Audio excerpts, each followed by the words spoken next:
ಭಕ್ತಿ ಇರಬೇಕಿದೆ ಕಥೆಯ ರೀತಿ.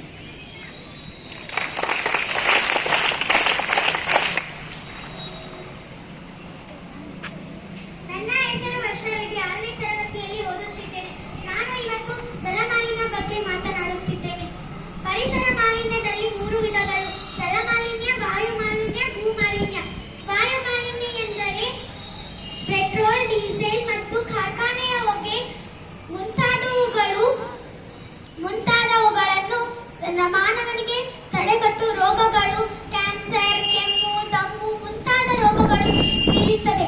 ಮತ್ತು ಜಲ ಮಾಲಿನ್ಯ ಎಂದರೆ ಸರೋವರಗಳು, ಸಾಗರಗಳು, ಅಂತರ್ಜಲದಂತಹ ಕಲುಷಿತ ನೀರು ಕುಡಿಯೋದಾಗಲಿ ಬಳಸೋದಾಗಲಿ ನಾವು ನಷ್ಟ ಆಗ್ತೀವಿ. ಹಾಗೆ